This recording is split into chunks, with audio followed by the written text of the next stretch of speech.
Hello, hello. Hi. Hello, good morning everyone. Hi, I'm Aris from Marketing Department and I'm with yung mga kasama po namin sa marketing with Miss Krisha, Yani, Meg, the one na super abala, and of course our graphic artist from Antipolo, Z. So we're here po para i-celebrate natin yung Women's Month with our distinguished guests.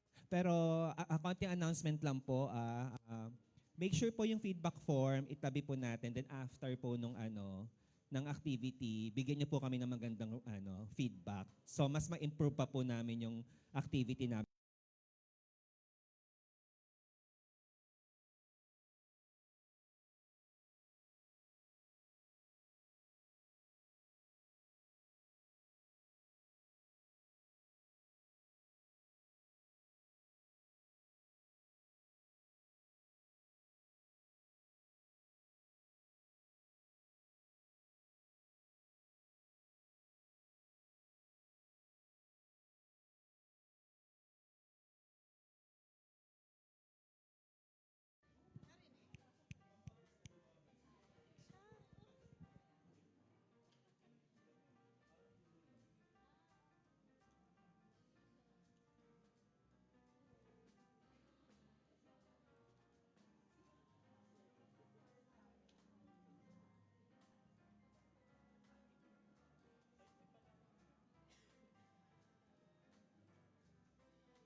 Mag-start? Inform mo sila doon. Start in 2 minutes. 15. Intro ka.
Good morning, everyone. Thank you for sparing your precious time and joining us here today.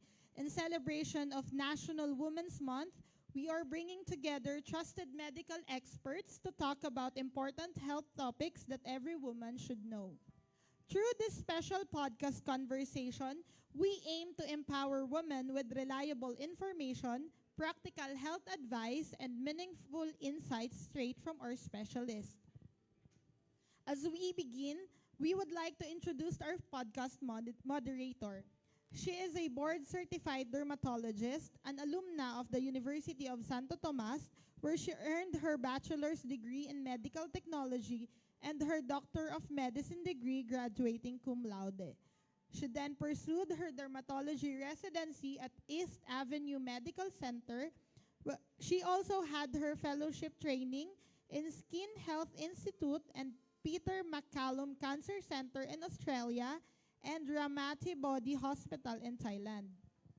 Currently, an esteemed member of the International Society of Dermatology and International Society for Dermatologic and Aesthetic Surgery.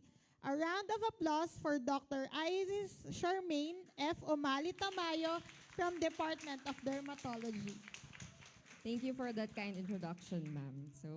We'll start. So every woman has postponed something for someone else, whether it is a consult, a test, and even a question she was too shy to ask. Today, it will be very different. This space is where we talk about the things women whisper about, yet rarely discuss openly. So I am Dr. Tamayo from the Department of Dermatology, and we are honored to be given the opportunity to have some of our experts here in our special segment. So, a respected board-certified dermatologist, she is an alumna of the University of Santo Tomas, where she earned her Doctor of Medicine degree. She then pursued her dermatology training at Jose Reyes Memorial Medical Center, and currently she serves as the clinical chairman of the Department of Dermatology and a College of Medicine professor from Our Lady of Fatima University. She has been dedicated to helping patients achieve healthier skin through expert care and guidance. We are honored to have her here. Please welcome Dr. Noemi G. Salta Ramos. Joining us next is a specialist who is passionate about supporting women through every stage of their reproductive health. She is an alumna of MCU FDTMF, where she finished her Doctor of Medicine and a product of Fatima University Medical Center, where she had her OBGYN residency training. Currently, she is a consultant and a full-time professor for Our Lady of Fatima University College of Medicine. And from the Department of Obstetrics and Gynecology, please welcome with us Dr. Glenn Rose O. Aguilar Deodato. And our third guest is a dedicated specialist and the section head of breast surgery from the Department of Surgery. She is an alumna of the FEU NRMF College of Medicine, where she also had her general surgery training. She finished her international fellowship in oncoplastic breast surgery in Dusseldorf, Germany. Currently, she is an assistant professor at Our Lady of Fatima University College of Medicine, a training officer on general surgery at FUMC VMC Consortium, and a steering committee member of the National CPG for Breast Cancer. An advocate of the early detection, diagnosis, and treatment of breast conditions. Her expertise plays an important role in raising awareness about breast health and encouraging women to prioritize regular screening. Join me as we welcome Dr. Jennifer Christie L. Broqueza. Okay, so we're very excited to hear your insights today. So I'll start with a question to get the conversation going. So before you became a doctor, you were also a daughter, a sister, and mother. So what made you choose this field? So we love to hear from you, Dr. Ramos.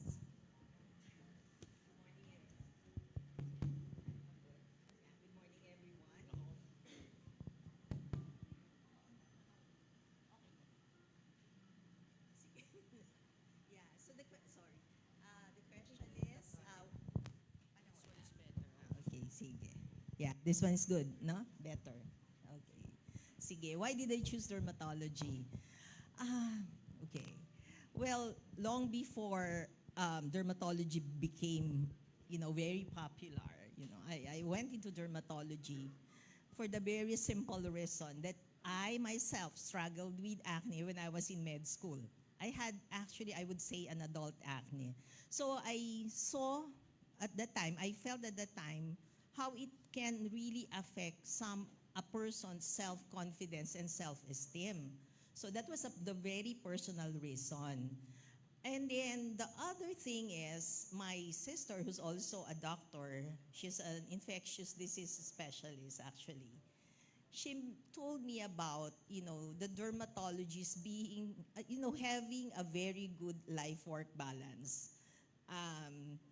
Of course, I think my colleagues will agree with this, that our specialty actually allows us to, have the balance that in having a family and practicing our profession.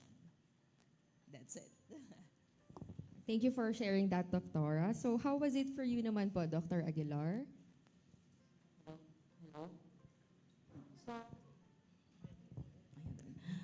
So when I was younger, my parents always asked me, what do you want to become when you grow up? I always told them that I will become a doctor. And I consistently telling them that I will become a doctor. We are not family of doctors, and I'm the first one that become the doctor of the family. I choose this profession because I thought I can help my family and some person in need if I become a doctor. And I also thought that if this profession will make me become a millionaire, but it's not. Okay, but it taught me that being a doctor make you become more compassionate, more understanding, and more patience to those person that you will witness during their most vulnerable times, during those childbirth, during those pain, that you will understand them. And during my rotation in Pabelia when I was a clerk, hearing those baby cry after delivery makes me really pursue this career and stay on being an obstetrician and gynecologist. That's a nice answer, Doctora. So might not be a millionaire, but rich in fulfillment. Okay. How about your journey naman po, Dr. Abroqueza? In my case, most of my decisions came from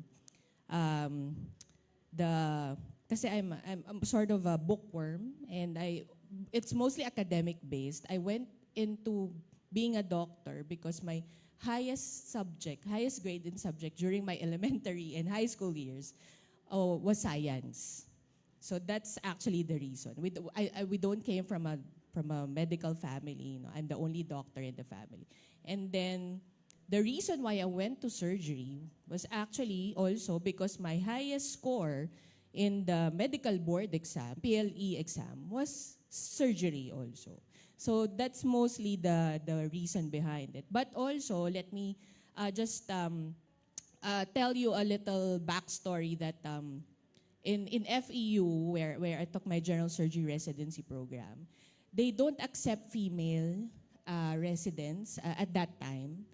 So from the Moraita Original Hospital up to when it's transferred to Fairview, their requirements for going into the department, it's just a joke, but they always tell the students, the applicants, you need to have the 3 M's, and that would include matalino, mayaman, and male. Sabi ko, parang matalino lang. I don't have mayaman konti, but male, maganda. Okay, so before that, those were their requirements. But then I said, that won't stop me. Okay, I want to go into surgery. I think for me, it's the most challenging training, specialty. Okay, so, and fortunately, I was able to get in, and I proved them wrong. So I'm proud to say that I'm the first female graduate of the Department of Surgery in FEU. Thank you. That's nice, Doctora. So not only luck, but grit also. No? So I hope a lot of young women now are very inspired from our panel, no? So for our first story, so we learned that some woman has irregular bleeding but tells herself it's probably stress, and she delays seeing a doctor. So how common is this in your clinic, Dr. Aguilar?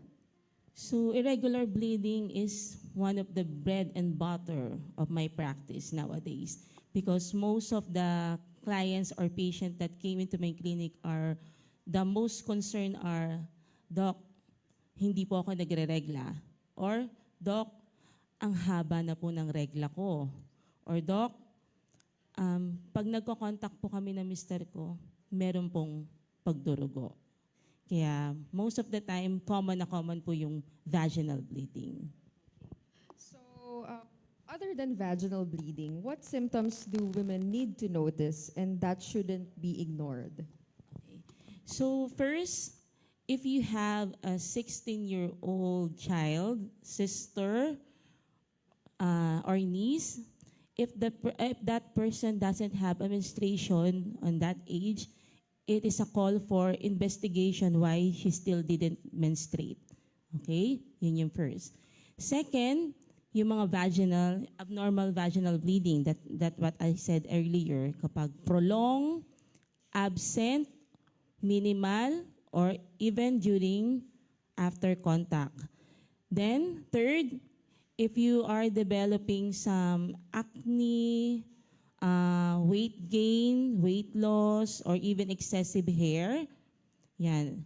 Or feeling of bloatedness, another concern din yun. Or then, kapag meron mga abdominal pain, whether related to menstruation or not, that is also a call for concern. And lastly, if you have vaginal discharge that has different in character or smell. Okay.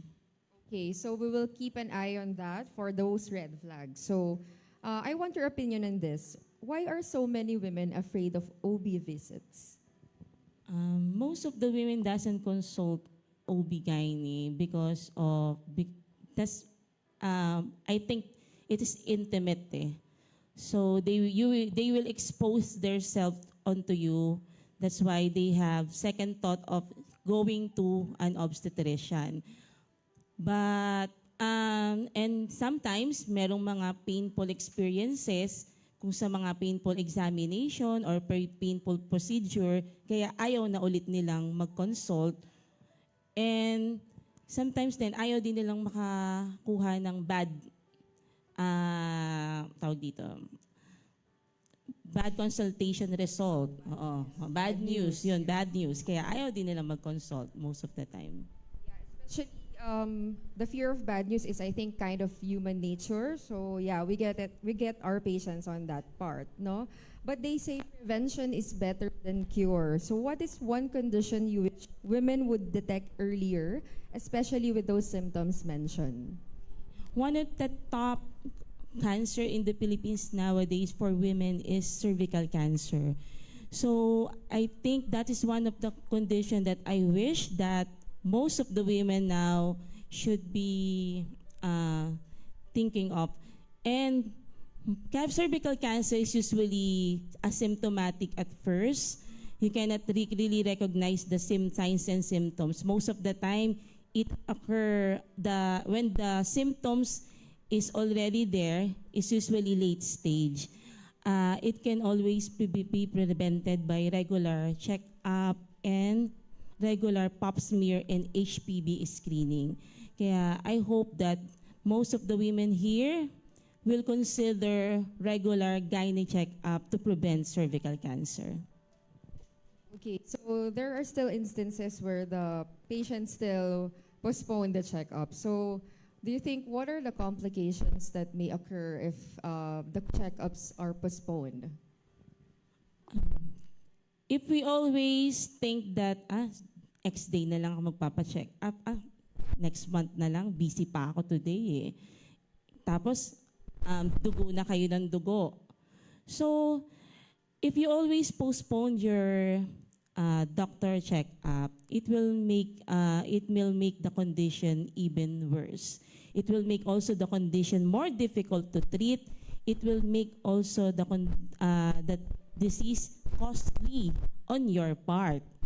Kasi mas madami ng, instead na ito lang yung test na papagawa namin, magiging madami ng test.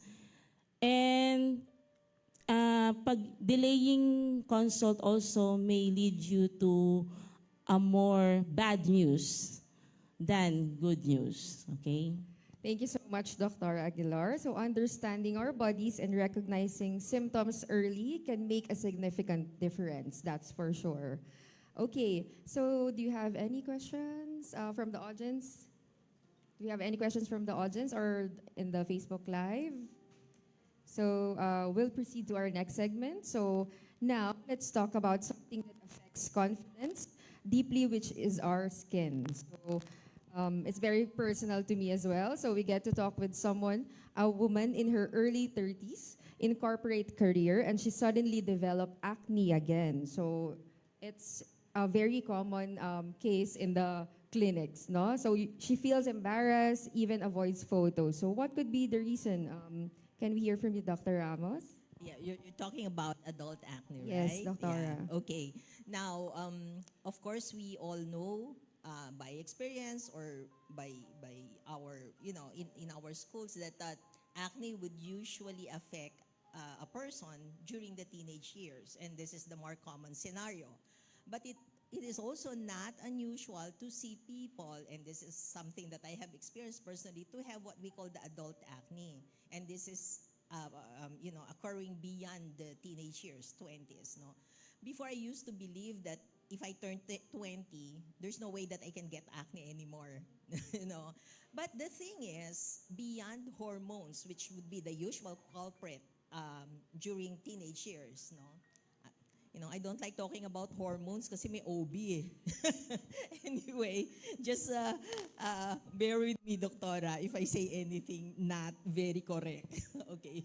Anyway, so beyond hormones, adults may experience acne because of some possible triggers.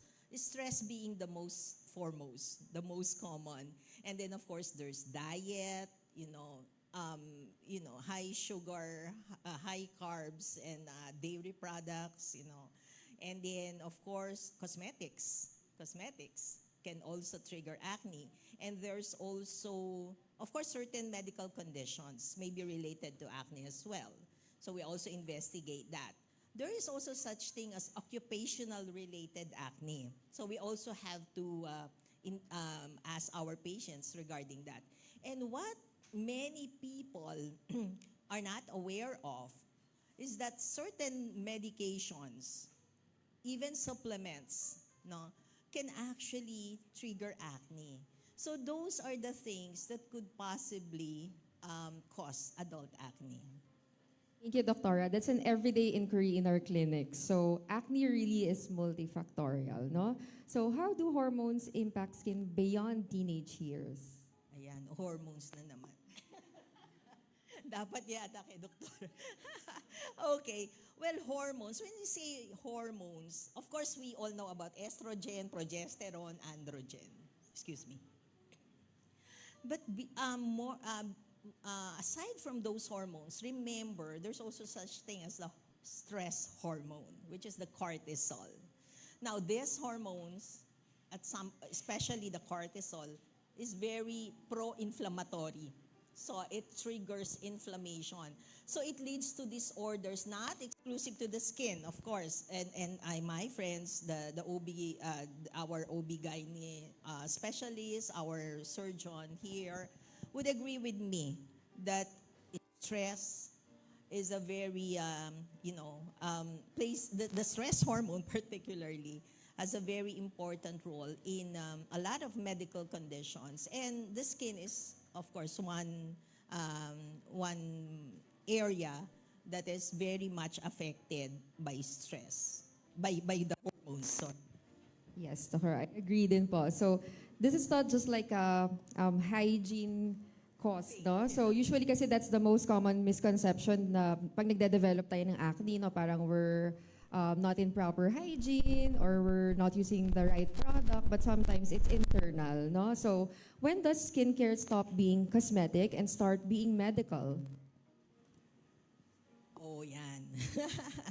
In this day and age of social media, before the patient consult the dermatologist, they usually consult the Dr. TikTok and Dr. Google first. I think not only in derma, no? So, yan ang mahirap. That's really the challenge. And this is the challenge for our young doctors, our aspiring doctors, no? Sometimes when a patient comes to us, nauna na sila. Ang dami na nilang na-research, no? And seldom do I find a patient nowadays who hasn't really self-medicated, especially in dermatology. They have consulted, yun nga, sabi ko, Dr. TikTok, Dr. Facebook, and then a lot of the products that they get from this, online or over the counter, they're cosmetics. Because there's no way that they can get drugs or medications because that would need prescription. So whatever you get, the hugely popular retinol, hyaluronic acid, yan, sikat-sikat, no? Mga niacinamide, ano pa, doktora? Collagen. All of those things that you can get without the advice of the doctor would fall under cosmetics. No? But then anything that we prescribe for specific conditions, concerns, diseases, then that would be drugs, medications. Let me also just say that there is such thing as dermocosmetic, right, Iris? No? Dermocosmetic, this is actually the sweet spot, we call, no? Sometimes there are products which are actually proven, evidence-based, that they work, and they work to a certain extent, but they are still not classified as, just a cosmetic, and they're not yet prescription medicine. So there's something in the middle, which is dermocosmetic. But even those products, they are still best advised by, of course, the dermatologist. Yeah, correct. So we all know how social media affect our life choices nowadays. So we see tons and tons of products in the internet. Yeah, so most patients really self-medicate. But sometimes there's concurrent damage from it. So what do you think is the damage that happens if a patient self-medicated for too long with these cosmetics that are not guided? As I have mentioned a while ago, self-medication is very common. I think in all fields, but I think more in dermatology. Di ba? Agring-agree talaga yung mga colleagues natin dito. So, that's the problem, no? I mentioned a while ago that there are certain medications that that the drugs that are for specific diseases should only be made available to the patient with the prescription. Unfortunately, though, in the Philippines, you know this for a fact that you can get medications even without prescription. No, that's the sad thing. And a very common practice is a very common product that they can get, and that could be very damaging to the skin in the long run if they self-medicate for too long, would be steroids. I think we are all aware, even whether oral or topical steroids. Topical steroids, even though they are just creams and ointments that you apply on your skin, they can potentially damage your skin. There are so many, actually, I cannot count with my fingers the possible damaging effect of prolonged steroid use. But also there are other conditions. The bad thing also there is that it can even worsen or it can mask the original problem. Yeah. Thank you. So that I agree. So sometimes even oral medications are up in the market already, like isotretinoin or like antibiotics. Yeah. So, on the other side of it, po, Doctora, so the physical is, we discussed the physical symptoms already. So what do you think does skin health do with our emotional well-being? Sorry. So how does skin health affect the well-being of the patient? Well, as I have mentioned early on, no, during the first part, when I was introducing myself, I personally experienced this, no, and I see patients every day, every single day of my clinic. Beyond the what you see, you know, a lot of a lot of people, even doctors, sadly, would tend to trivialize the skin problem. No? Sasabihin nila, balat, ano lang yan, wala naman namamatay sa sakit sa balat. You know? Nobody dies from a skin problem. But I always say this, and you will all agree. You know, dermatological or skin diseases may not be life-threatening, but they can be deeply life-altering. It affects your self-esteem. It affects your confidence. I've seen people who do not like to go to school, who do not like to go to work because they have bad breakouts. They have psoriasis. I've seen so many medical students wanting to quit school, you know, because they feel that the stress is too much for them and they're attributing their acne to their stress. And that is a very valid observation. So it goes beyond just what appears to be a simple skin problem. It really, I think, you know, I can fully remember there was one student, a foreign medical student, who came to me. And then he said he had really bad acne, and then I was able to help him. And then before he went back to, I forgot where, I'm not sure if it's Taiwan, no? That he was going back to Taiwan. And then he said, he came to the clinic, you know, just to say thank you. He said, oh, you're okay already. We even did some procedure for the acne scar. And then he said, you know, this is something that stuck, you know, in my mind until this time. What he said was, thank you, doctor, for bringing me back my life, for giving me back my life. So you see that even at this age, you know, I'm a senior citizen, I have to admit, you know, and then retirement is something that I already think about. But then what keeps me going?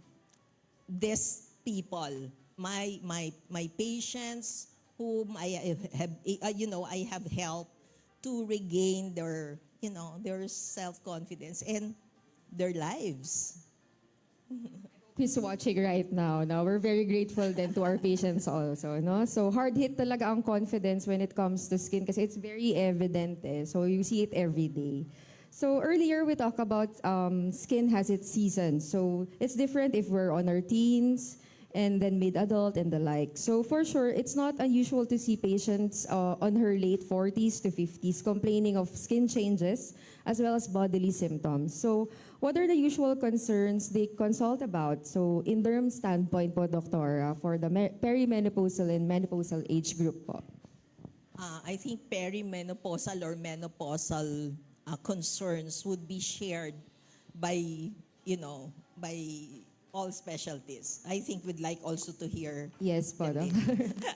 Pero from the dermatologist's point of view, of course, it's something that is very obvious. You know, because it's very visual. Our specialty is very visual.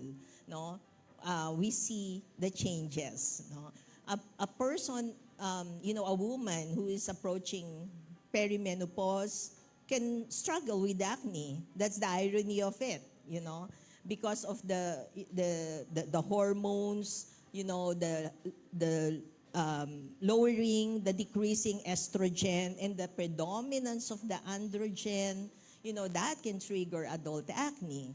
And the other changes related to perimenopausal would be, you know, the pigmentation, the dryness of the skin, of course, the wrinkles. And these are all attributed to the overall decrease of the skin functions. I wouldn't want to go very technical about this, you know, the elastin, the collagen, and all this. But just to say simply that, you know, just as with the other organs, the skin also would somehow, there is a deterioration in the function of the skin. So I'm sure this is the next question that those age group will ask. So if that's the case po for physiologic changes, what can we do to maintain their glow, Doctora? Ah, okay. What can they do? Of course, we always say, of course, there are certain products, no? Whatever the skin concern is, and Dr. Umali will agree with this, there are 4 steps that you need. Hindi kailangan yung 12 steps na sinasabi sa Korean sa skincare. Korean skincare. You have to moisturize. Okay. Cleanse first, then moisturization. Then if there are concerns, you treat, no? And then you have to protect. Okay? Protection in the form of UV. Now, the treatment will, of course, be individualized depending on what your concern is. Of course, a 15-year-old would have a different concern from a 30 and a 40 and a 50-year-old. So, those 4 steps, the treatment will just vary. And of course, the choice of the cleanser, the moisturizer, and even the sunscreen will depend on the type of the skin, right? So that is now where your dermatologist the consult with the dermatologist would be necessary for the proper advice. Thank you, Doctora. So how about in your clinics po, Dr. Aguilar and Dr. Broqueza, for this age group po, ano po yung mostly na-notice niyo po na concerns po nila? So we're talking about perimenopausal, Yes, Doctor. menopausal. Okay, so that's also a common subgroup, no, and especially in my subspecialty in breast surgery, because I always advise my patients to, in this age group around late 40s, 50s, to have their regular clinical breast examination, aside from our recommendation to have their screening mammography, because this is also the age where most breast cysts would be evident.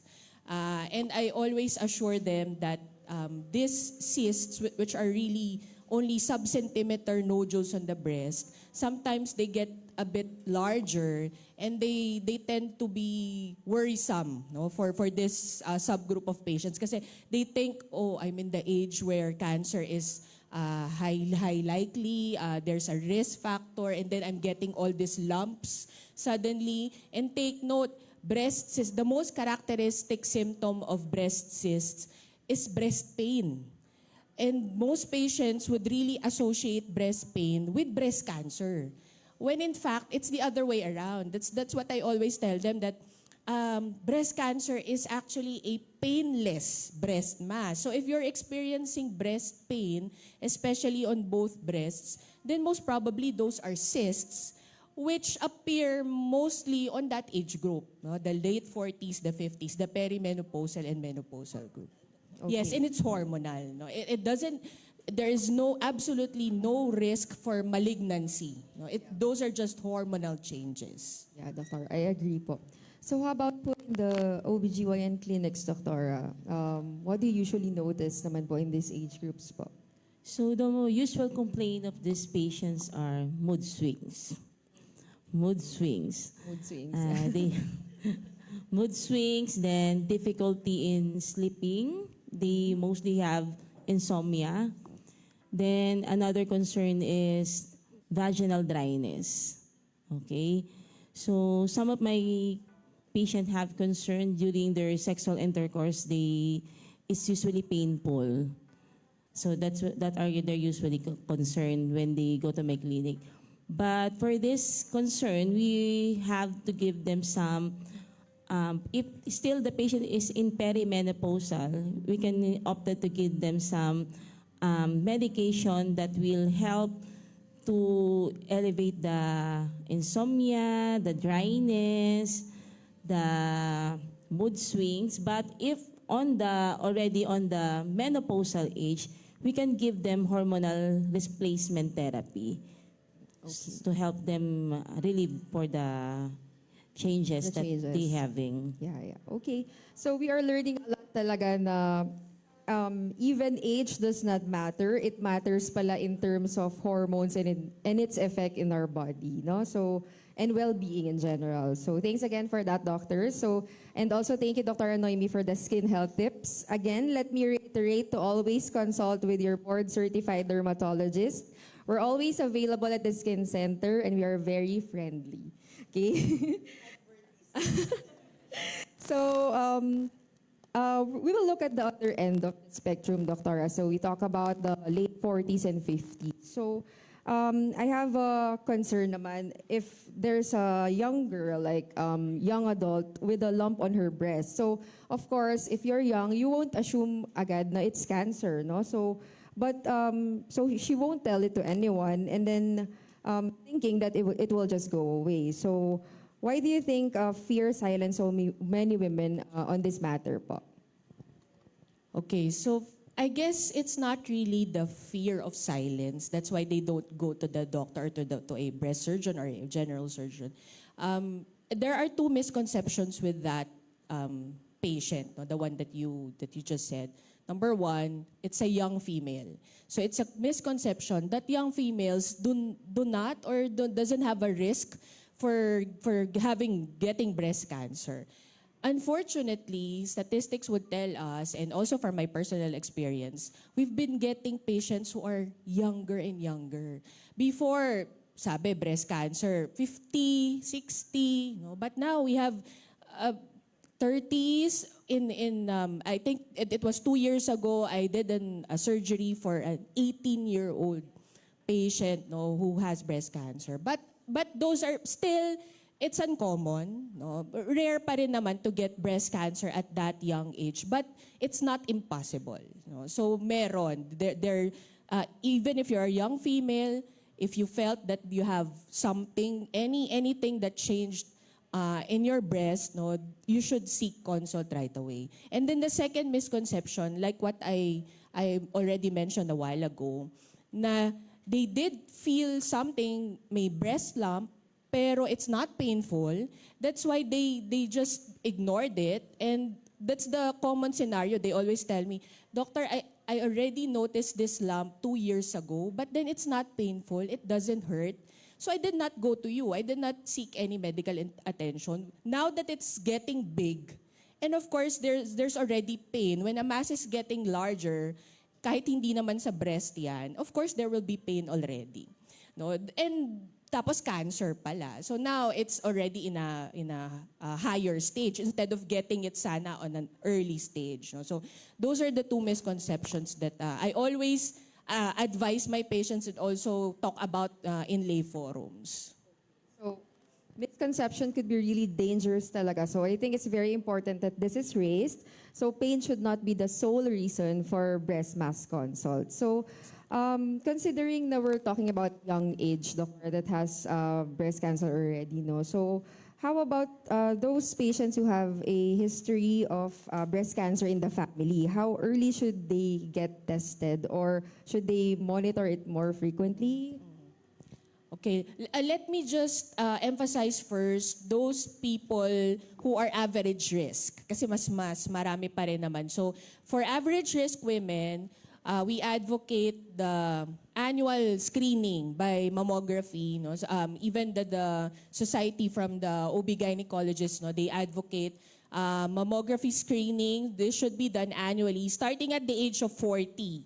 40 years old. So you tell your mommies, titas, no, your relatives, no, na at the age of 40, no, so all Filipinas, all women should have their annual mammography screening. No, that's the screening. And now for the high risk, when we say high risk, these are the patients or individuals who has a first-degree relative with breast cancer. Actually, dapat mga 2 or more. No? For you to be able to be categorized as high risk, you should have 2 or more first-degree relatives diagnosed with breast cancer. No? So that places you at a high risk. And if you are at a high risk, your screening should start dapat 5 years younger when your relative was diagnosed. So for example, the mother was diagnosed with breast cancer at 45, So you start your screening at 40. If your mother was diagnosed at 40, dapat 35 may mammography ka na or at least an ultrasound. Okay? So breast ultrasound. And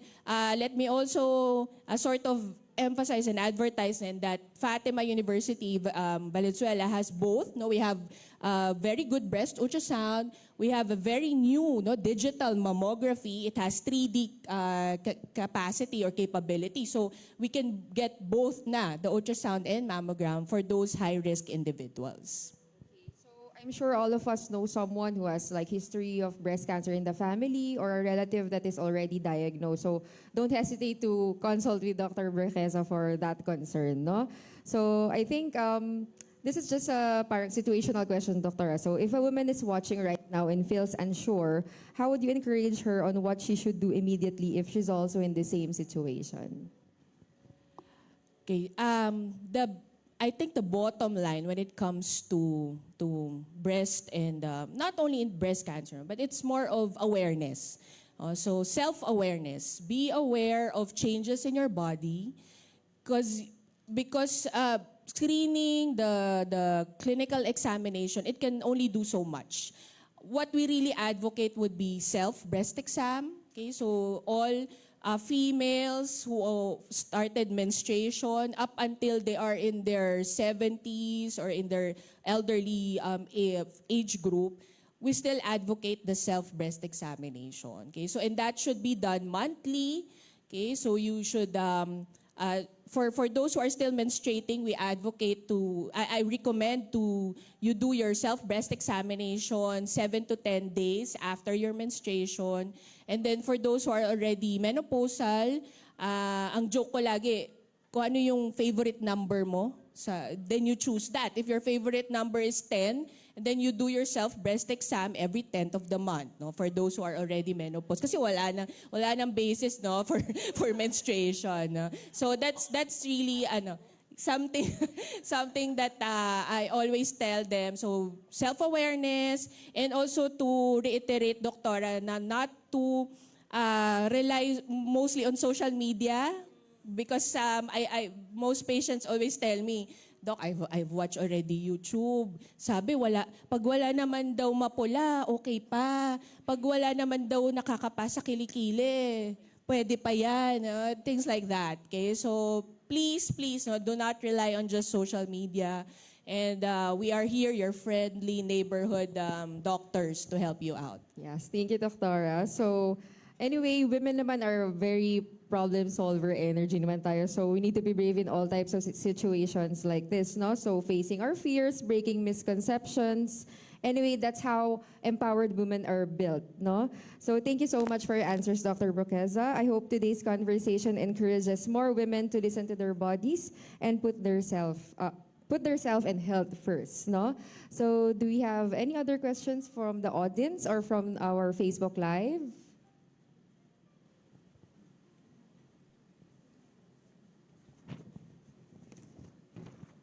You can ask na, parang free consult na rin.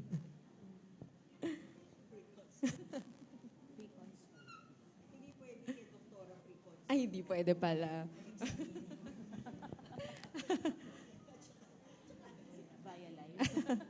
Ayan, we have one question here.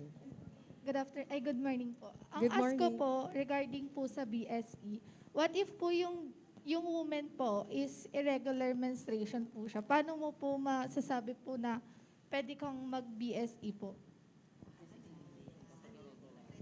So the Self-breast self-exam or self-breast exam, BSE or SBE, yeah.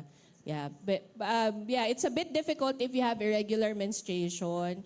But I guess it's always best that you do it after menstruation. So if you did not get the menstruation for this month, then probably on the next month, no, you can just wait until you get the menstruation, and yun na nga, there should be an allowance of around 7 to 10 days. The reason behind that is that, kasi Doctora also would attest to this, no, that during the menstrual cycle, no, yung before and during menstruation, there's so many changes that are happening on the breasts.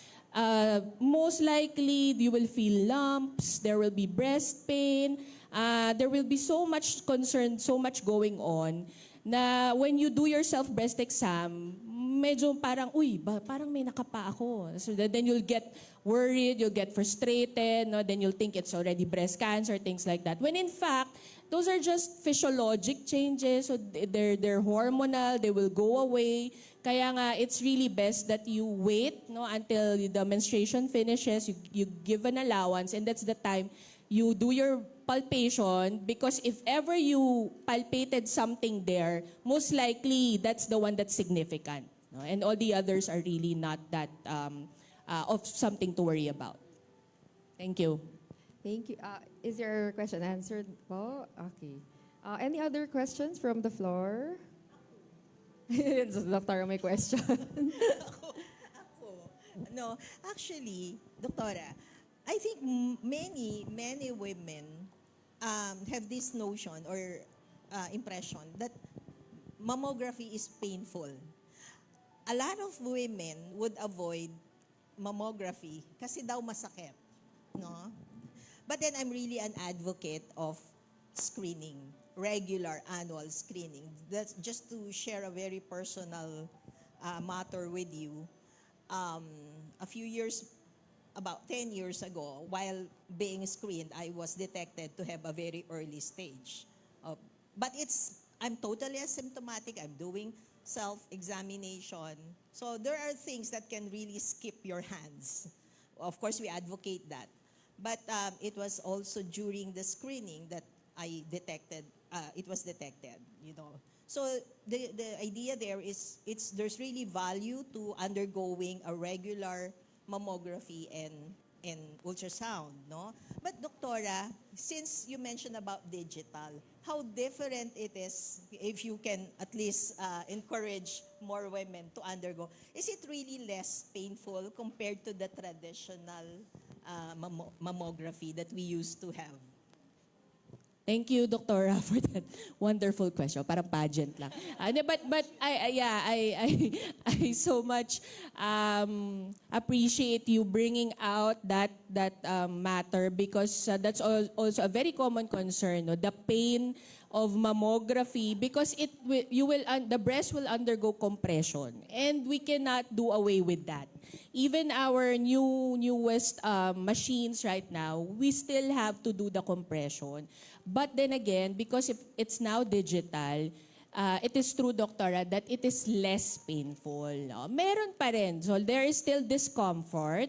I tell my patients there is still discomfort. We cannot do away with the compression, because the compression would give us the view of the posterior side of the breast, the one that's closer to the chest. And if we don't do enough compression, superficial lang. No? So that's why there is still compression, but the digital mammograms, compared to the standard mammograms that we had, yung traditional po, they're really less painful. So there's no need to be scared. No? So please do. Yes, breast cancer is, doctor is asking, unfortunately, breast cancer is still the most common cancer. Actually, even for males, it's beginning to be a common. Yeah, so I also had male breast, hindi exempted ang mga, we have male in the audience. I am sorry to say that you are not exempted, but it's still rare for male. It's still less than 1%. But in statistics, they would say, according to the World Health Organization, it's the most common cancer both for males and females nowadays. And unfortunately, in Southeast Asia, Philippines is number 1. Now po, Doctora, no? So since it's the most common, one of the most common cancer worldwide, on the other side naman, parang positive look naman is marami ring new technology now for Exactly. diagnosis and treatment. So they need to like inquire lang talaga to the doctor so they will know, no? Yes, correct po. Catching it early, very Yes po. early is really Kasi- the key to conquering cancer. Yes You know, po. I don't like calling people cancer survivor. Yung the ones who get through it, I call them cancer conquerors. Parang cancer is not an end statement na now. Yeah. Parang may hope for cancer patients, no? So, we have any other questions in the Facebook Live po? Okay. Ma'am Chi. Hello po, doctors. Hello, good morning. May question po ako sa skin tsaka sa ano din, sa breast tsaka sa Okay, all in OBGYN. na. Yes po. First po muna sa breast, syempre may mga viewers din po tayo like mga pregnant and breastfeeding moms. So asking po ako, kahit breastfeeding po ba ang mga moms natin ay possible din po magkaroon ng breast tumor or breast cancer? Yes, it's still possible to have breast cancer even in pregnant or lactating women. But let me also tell you that breastfeeding actually decreases the risk for breast cancer later on, no, in the future. So I highly advocate also our mothers here to do breastfeeding. Okay, so hindi exempted. So still, for even if you're pregnant or breastfeeding, ganun pa rin. We still advocate the self-breast exam, your clinical breast examination, and also the mammogram. Okay. Thank you po, Doktora. Welcome. For ano naman po, sa dermatology, Dr. Noemi. Siyempre po, meron din tayong mga viewers nga like mga, sabi ko nga kanina, mga pregnants, mga breastfeeding mom, may mga masyado ding bata pa for mga skincare. So, asking po ako, Doktora, kasi itong mga to is may mga prone din sa mga acne, ganyan. So, kahit pregnant sila and breastfeeding, ano po kaya, Doktora, ang mga ma-recommend mo sa kanila na pwede nilang ilagay sa mukha since breastfeeding and pregnant? Oh, yeah. Ano ang safe? Thank you po. Thank you for that wonderful question. No? Talaga may spokesperson tayo ng breastfeeding women, Yes. no? Women. Anyway, this is one of my favorite topics, no? In fact, in next week I'll be delivering a lecture. Attending there. Okay. I'll be delivering a lecture about dermatologic therapeutics in pregnancy and lactating women, no? So anyway, yeah, the certain women who are in childbearing or they're lactating, no, they tend to have a lot of skin problems as well. In fact, there are some women who would experience their first acne breakout when they get pregnant, no? Well, again, blame it to the hormones, no? Blame it to the hormones. Now, the problem is really, that's a very valid concern. What can you apply? What can you, of course, we minimize intake of medication. Otherwise, magagalit yung OB sa amin, no? Okay. So, especially during the period of organogenesis, no, yung the first trimester, tama po, Doktora? Okay, we tend to avoid, especially the oral medication. Ang problem natin is, of course, there is an impression, Doktora, pwede naman siguro ako magpahid kasi pahid lang. Well, generally, I would say, pwede, no? Generally, yung mga facial wash, no? The ones with salicylic, yan, mga. But then, just remember that retinoids, including retinol, yan, yung mga tretinoin, adapalene, are not to be applied even topically during pregnancy. Okay. Now, what can we apply? Okay, of course, we encourage that you see the dermatologist, the friendly and the pretty dermatologist in our center. Binuhat talaga yung sariling bangko. Okay, but then, for proper advice. But just to let you know, there are safe options. For example, azelaic acid, pero walang magsi-self-medicate sa pregnant, please. There are options. It's not a hopeless case. You can still be protected, We can still give you some safe medications during pregnancy and also lactation. To add lang din, ma'am, kasi usually, another question that usually raised by the pregnant patients are sun protection, no? So there are certain sunscreens that are allowed for pregnant patients, so specifically the physical sunscreen. So if you're reviewing the ingredients of the sunscreen, usually you'll see like titanium dioxide and zinc oxide. Those are the safest, no? So yung mga physical and mineral sunscreen. Non-chemical. Yes, non-chemical, no? So yeah, kasi of course the pregnant patients also can develop pigmentation during their pregnancy, no? So watch out for that na lang. And then, advice lang talaga for pregnant patients, be extra careful. Careful din dapat naman in general, pero for pregnant patients, extra careful in skincare, okay? So, do you have other questions, Ma'am Kay G? Dr. Thank you so much po, Doktora. Sa UBI naman po. Doc, may ask din po ako kasi syempre yung mga, yun pa rin po, advocate ng breastfeeding tsaka pregnant women na. Ano po, Doktora, ask ko lang po, kapag tapos na, postpartum na, parang ganun, Doktora, meron po kaya kayong mai-recommend or pwede kaya ang mga postpartum mothers na yung mga iniinom or may over-the-counter vitamins na pwede sa kanila? Kasi minsan nag-iisip sila, ano kayang pwedeng vitamins ko para healthy din siya para madede din ng baby niya? Ano kaya yung pwede naming inumin para mas healthy kami para sa aming pagbe-breastfeed? So thank you for that question. So usually postpartum, we still advocate to take supplements. So if your friend, the OB-GYN, recommend you to take calcium, you can still continue taking your calcium supplements.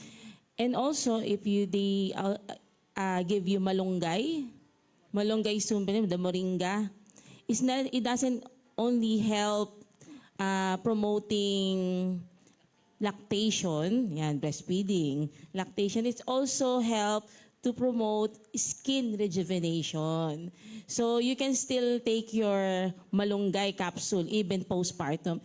And also, other supplements are your vitamin C, ascorbic acid, and even zinc. Because you have to maintain your immune system during those time of lactation and ano ba yan, pag tuwing puyat tayo, di ba? Puyat, lalo na kapag bagong panganak pa lang. Okay? Doc, follow-up question. Until when kaya to siya, Doc, na pwedeng inumin? Like, 6 months lang ba? No, you can maintain it. Maintain. Especially the malunggay, you can maintain it. It really helps. Okay po. Thank you po, Doktora. Okay. Thank you, doctors. Hope we all answer your questions, ma'am. So, can we have one more question? Okay, from Facebook. Yes po, may questions from FB Live. For our dermatologist, what is the difference daw po between physical and chemical sunscreen? It's more of the content. So, the active ingredient from the sunscreen. So, as I mentioned, usually we tell the patients the exact ingredient that they should look for in the ingredient list. No? So, chemical sunscreen kasi usually, iba yun. So, medyo marami kasing chemical sunscreen. So, medyo information heavy. But, yung pinaka pwede nilang tignan in the market is the term physical sunscreen or mineral sunscreen. And then on the back, they can see that the main ingredient is zinc oxide and titanium dioxide. So those are the safe SPF for pregnant and actually children also. Yeah, kasi most of the sunscreens that are available na declares like no white cast, mga ganun, it's mostly chemical kasi, no? So parang kind of, yun nga, parang derm cosmetic in a way. Pero for pregnant, yun nga, be very extra careful na lang, even na pahid lang siya. Okay, so yeah. Another Doc, question? another one for our derma po ulit. Sabi dito, what is the best ingredients daw po na dapat hanapin sa cleanser for acne-prone skin? Okay. This is what I always say. The purpose of a cleanser is to cleanse, okay? To clean the skin, to get rid of the oil, the dirt. I usually do not give, cleansers with very strong ingredients, because sometimes it can also contradict with the leave-on product. I'm more particular about the treatment, the leave-on products. So the important thing would be, especially for acne-prone, are we talking about acne-prone? Over-the-counter, we're talking about over-the-counter, the cleansers would sometimes contain salicylic acid, okay? And then also some would contain benzoyl peroxide. So those are two products that can be used and availed over the counter, and they are known to have They have very good anti-acne properties. But again, I would like to state that it's also possible to get untoward reactions from this product, so it's still best to consult the dermatologist. So, to add lang din siguro kasi sometimes hindi naman one-way street ang skin, no? So, minsan may component na acne and other conditions. So, not all talaga na pag sinabing anti-acne is for acne in general. Okay? So, yun nga. Best to consult. Yeah, I think it's also a wrong notion because some patients would come and say, Doktora, ginamit ko na tong sabon na to, ang mahal-mahal, hindi pa nawala yung pimples ko. Ayoko sabihin yung brand, pero lagi nilang sinasabi yung brand na yon. No?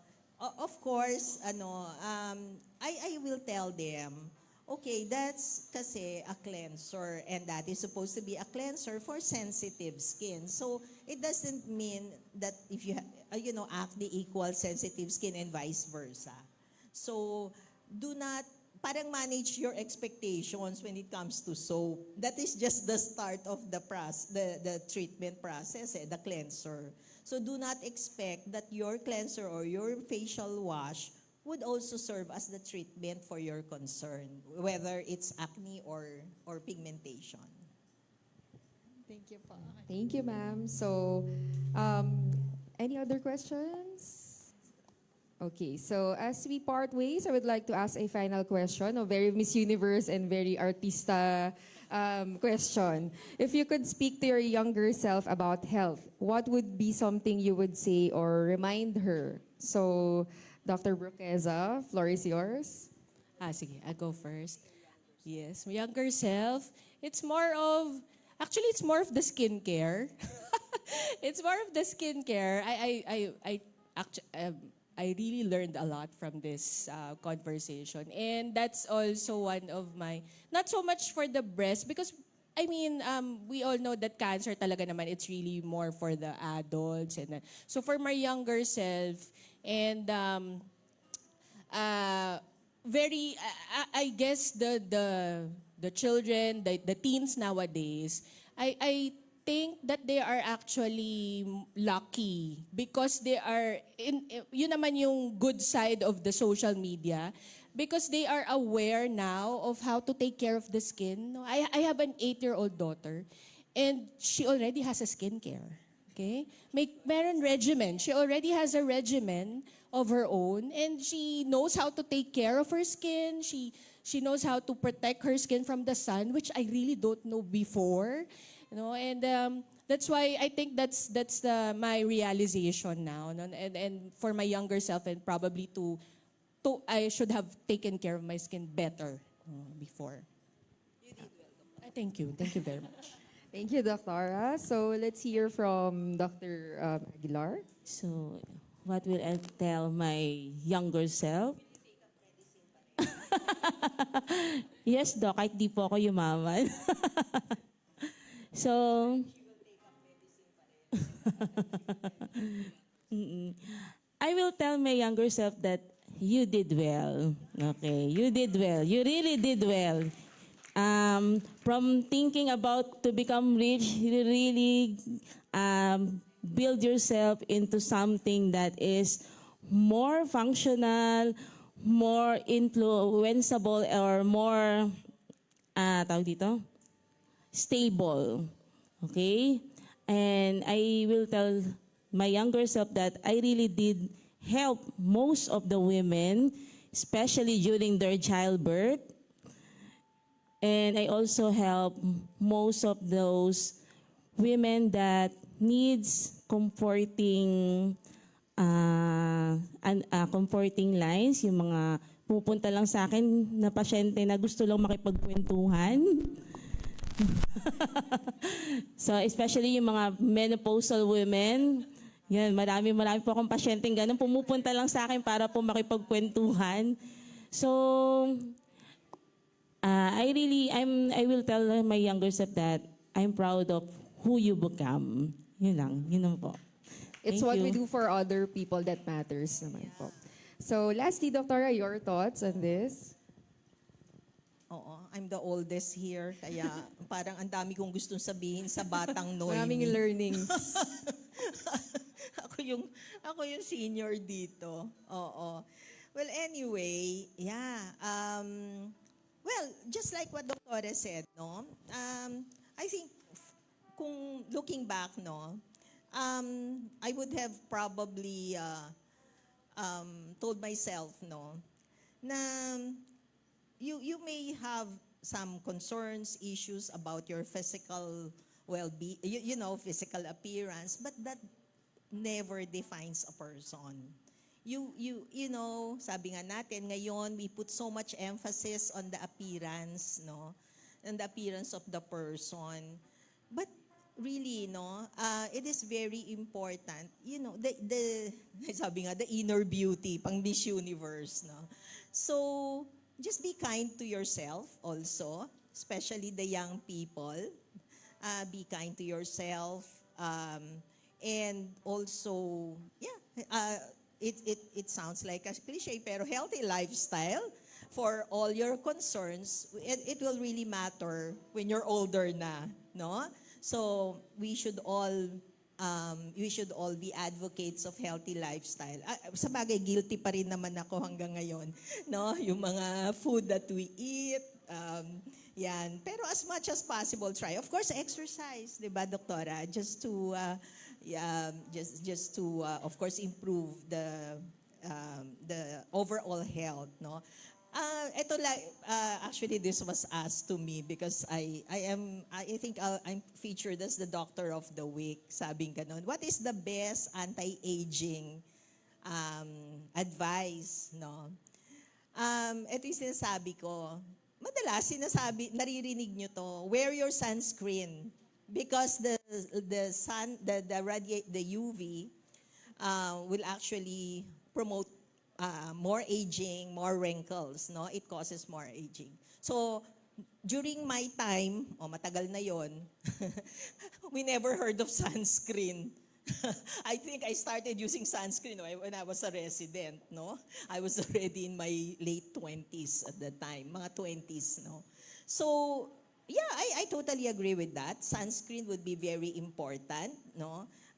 Lalo ngayon, we were just talking before we started, no? We were talking about the UV from the gadgets. So your new generation of sunscreens would have yung sa blue light, no? Meron na yan.